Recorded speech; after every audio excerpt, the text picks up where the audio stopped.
This client of mine went from struggling to do assisted pull-ups with a thick resistance band to now complete 30 plus unassisted repetitions in a single training session in just over a year, in the midst of a global pandemic, at the age of 50. In this video, I'm going to explain to you step by step a proven and effective way to unlock your first pull-up.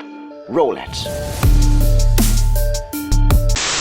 Yo, what's a crack, my happy face pullers, your personal trainer T Talks, changing people's lives for the better through strength and fitness. Today is all about achieving your first pull-up. In the next few minutes, you are going to learn the fastest way I know for you to achieve your first unassisted full range of motion pull-up. Is this the only path towards that goal? I don't think so. But I'm absolutely certain that it will work for you if you stick to it and follow the guidelines that I'm going to provide in this video. Smash the like button if you haven't already, and let's jump right into it. So what's a pull-up and why you should care anyway? A pull-up is an exercise whereby you pull your entire body up from a hanging position. For the repetition to be considered full range of motion, you start the movement with straight arms at the bottom and then finish the exercise by bringing your chin above the fixed support at the top. Have you noticed that the majority of videos on how to get your first pull-up only demonstrate a bunch of different regressions and that's the end of it? I'm not saying this is bad per se, in fact you can find very useful tips that could help you along the way. However, I'm going to give you my 2 cents on the topic because I honestly think that I could bring something new into the conversation based on my experience working with untrained individuals.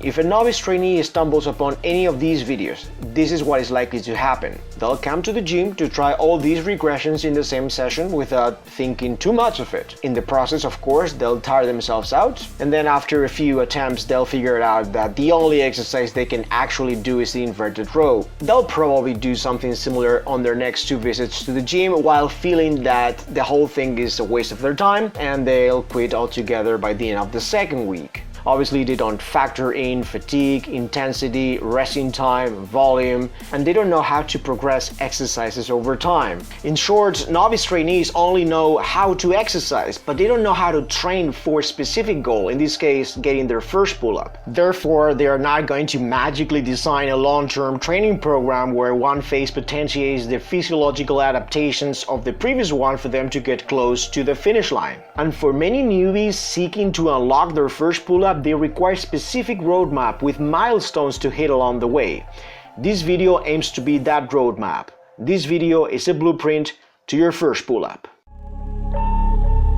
If we have established that a pull-up is a bodyweight exercise where the goal is to bring your chin above the bar from a hanging position, then the only reason why you can't perform this movement is that your upper body strength is insufficient for your current body weight. You haven't developed the muscle mass nor the intramuscular coordination to overcome the resistance in that specific angle. To address upper body weakness, you resort to strength training, and to make the resistance more manageable, you'll do yourself a great favor if you improve your body composition. The 2 key variables here are your body fat level and your muscle mass. The reason why body composition is so crucial in the case of the pull-up is because we're looking at a body weight exercise, which means that the resistance you have to move is your own body. Therefore, the pull-up is a test to measure your upper body strength relative to your weight. Understanding what relative strength means is key for you to make the decisions that will cater to your starting point and specific needs. What do I mean by that? Well, if you're watching the video on how to get your first pull-up, you are likely to fall into one of these 4 groups. Skinny novice. Most likely teenagers after the growth spurt who have recently started going to the gym. Sedentary individuals. This is a broad category that shelters different people, but most likely chair-bound individuals leading sedentary lifestyles. They tend to share 2 common traits. They could lose some pounds of fat, and any physical activity other than walking, being seated, or lying down is already difficult for them. Strong but fat. These are trainees who display high levels of absolute strength, like throwing weights around, but they are very deficient on the relative strength department due to their heavy mass. Obese people. These are individuals whose metabolism has been damaged through the consumption of highly processed, hyper-palatable products for many years. Even before thinking about regressions of a pull-up, I think it's important to take a step back and look at the bigger picture, your bigger picture. Once you've identified which group describes your current situation the best, you'll be in a much better contextual position from which to take action. Obese individuals must consult with a doctor as obesity is a medical condition. Strong overweight fellas only need to focus on their nutrition. By dropping some weight, they'll be able to rep out multiple pull-ups in no time as they already have a strength base. Sedentary individuals require a little bit of a balancing act. Generally speaking, they need to focus on a nutrition plan that ensures a negative energy balance. Additionally, they require to be introduced to basic multi-joint exercises. Training doesn't have to be extremely hard at the start, but progressive overload on compound lifts should inversely correlate to their body fat loss. Finally, for underweight people, more of everything is usually better. Skinny individuals share similar physical weakness as their sedentary counterparts, so they also require a comprehensive resistance training program based on compound lifts. However, the underweight folks would do themselves a disservice if they were on a caloric deficit. A caloric surplus will greatly aid their performance in the gym and ensure the maximum rate of muscle growth. Understanding this information is absolutely key even before going to the gym. Now, in the second part of this video, I'm going to discuss in depth the training approach for groups A and B, which I'm guessing it's the potential audience for this content. When it comes to physical strength, everyone is at very different levels. So now moving forward, I'm going to refer to a well-known standard I personally use to determine where my clients are in terms of upper body strength. Their push-up count is usually a good indicator of what they should be working on. But let me first clarify real quick what needs to happen for a repetition to be called a push-up. First, the elbows must be underneath the shoulder line at about a 45-degree angle. None of that flare-out BS. Arms tucked in 100% of the time. Second, once you've established the hand position that feels more comfortable for you, the chest must tap the floor at the bottom of the push-up. And third, the body must travel the longest distance possible on the way up by locking out the elbows at the top every single time. No half reps beyond this point, please. Alright, now that these three requirements are out of the way, let's focus on the different phases towards your first pull-up. You cannot complete a single full range of motion push-up on the floor. If this is your starting point, you have no business thinking about pull-ups. This would be the equivalent of wanting to get to the top of the Mountain Everest, but you get all huffing and puffing after climbing the stairs to get to your apartment on the 3rd floor. But don't worry, this situation won't last long if you get serious about your training. All you need to do is to hypertrophy the heck out of your upper body with less intense exercises. You should spend at least 80% of your upper body training improving your performance at incline push-ups, inverted rows, and the overhead press. If you want to throw in a few sets of passive hang from a bar to strengthen your grip and get used to the overhead position, that'd be fine. But the majority of your time and energy should be allocated to these three compound movements. Get stronger at them. They are going to build your base in the upper body.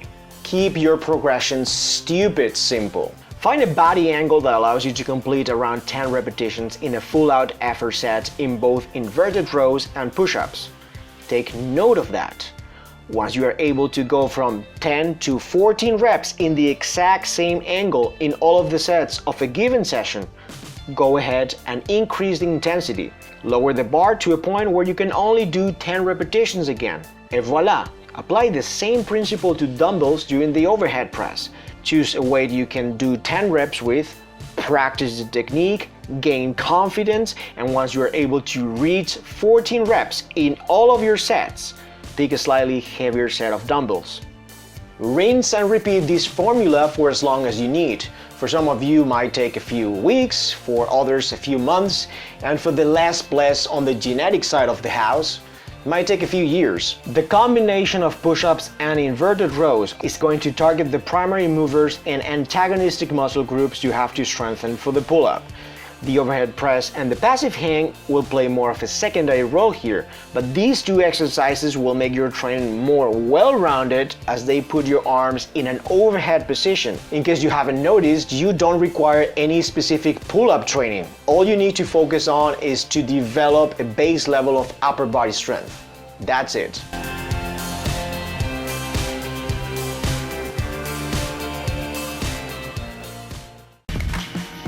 You cannot own 5 full range of motion push-ups. This is a situation whereby after 2 to 3 proper reps, major technique breakdowns occur.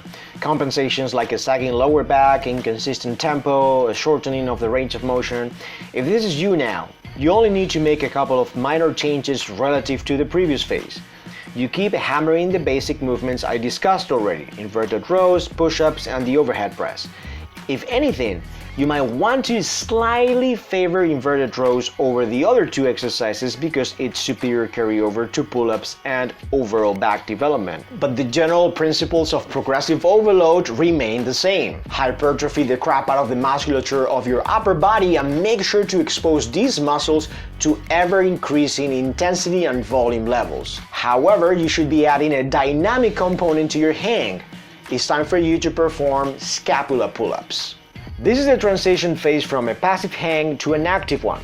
The goal here is to do this exercise with controlled tempo so that you develop all the muscles around your scapula.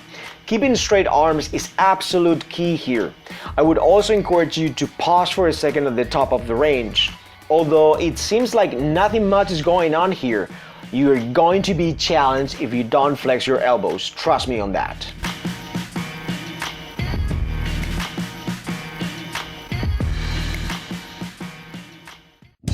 You can do 5 full range of motion push-ups, but this is an RPE 10 for you. Once you're able to complete 5 full range of motion push-ups with correct form in an all-out set, it's time for you to introduce a new player in the game. Scapular depression and retraction took care of the bottom part of the pull-up in the previous phase. Now it's time for you to work your way down from the top. Let's have a look at eccentric work. Here you target the same muscle groups in the same angles as pull-ups, but you skip the concentric phase. There is no overcoming the resistance, you only yield to it. This requires a lower amount of force production. As you can see, these last two exercises are starting to get more specific, more pull-up-like. Here you want to focus on descending with a consistent tempo in each repetition for about 5 to 8 seconds. You don't want to do crazy amounts of negative pull-ups when you first introduce the movement because you are essentially spending a lot of time under tension in the part of the exercise where muscles lengthen. Start with 3 sets of 3 repetitions and see how that goes. As your body gets more accustomed to eccentric work and you gain confidence on your ability to control the lowering of your own body weight, make sure to progress the movement by adding more repetitions. Once you get to the point where you can complete 3 sets of 6 repetitions with an 8-second descent, I would encourage you to stop adding more negative work to your training and look for other ways to ensure progress. Maybe you could add an isometric contraction at the top for a couple of seconds to then initiate the descent. That'd be one option. Strapping some extra weight is another way to make the exercise harder. Keep your training intense and don't shy away from weighted eccentrics.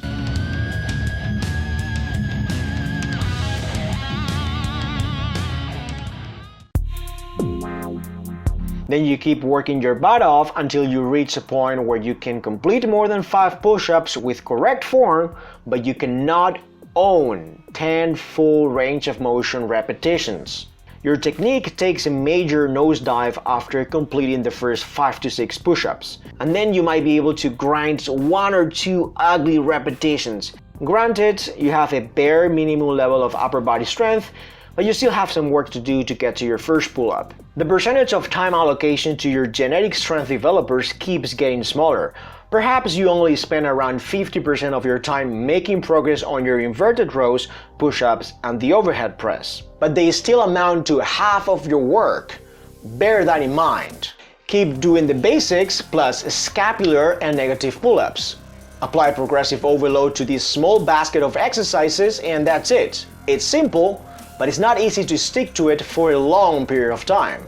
Once you're able to master 3 sets of 6 negative pull-ups with an 8 to 10 second descent, I would argue against an increase in volume. The reason why I'm not a huge fan of adding more eccentric work is because you don't want to spend too much time on an exercise that completely removes the concentric portion, the overcoming of the resistance. Please don't get me wrong, negative work is excellent and it certainly has its place in this roadmap, especially because it exposes your body to force production in the same angles as the pull-up. However, I think at this point you would be better off focusing on a vertical pulling exercise that includes the concentric phase. For this we have leg-assisted pull-ups. This is an exercise that closely mimics the movement pattern of a pull-up with regards to the upper body.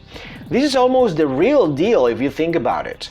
The adaptations you get from this movement are going to have a massive carryover to developing your vertical pulling strength. You might have to work within a slightly lower rep range than the other basic movements, but the principle of progressive overloads doesn't change. Make sure that your upper body and arms are in a position that resembles the hanging of a pull-up. And then place your feet at a distance that allows you to complete 5 repetitions. The easier version has you tuck your legs very close to your body and the knees still show a slight degree of flexion when you get to the top. As you get stronger in this movement, you should definitely make the exercise harder by placing your feet further away from your hips. This more difficult variant will force you to only have your heels as your contact point at the bottom and your legs will be almost completely extended at the top. By adjusting your feet, you're essentially reducing the assistance you get from your legs. If you manage to complete 5 repetitions here, congratulations! You have likely developed the required upper body strength for you to complete your first strict, full range of motion pull-up. Go ahead and test it. Extra tip for the final phase. It would make sense to finish some of your training sessions with one set that focuses on elbow flexion more exclusively, like a curling motion. You're definitely going to get most of your bicep development from the bigger exercises, but a final set of bicep curls to failure or close to failure for higher repetitions could give you an extra edge, especially if you're only using a pronated grip to work your way up to your first pull-up. If you need a couple of ideas on how to get this done quickly, I offer you 3 options right here. Make sure to check it out after watching this video. Alright, that's all for today. Thank you so much for sticking around till the end. If you think you learned something new today or you found value in this video, I would really appreciate if you could drop me a like. If you don't want to miss any upcoming videos, make sure to subscribe to the channel and click on the bell to get notified every time I release a new video. I'll see you guys and girls next week. In the meantime, stay fit, stay strong, give me a thumbs up and subscribe to the channel for more gains. Peace.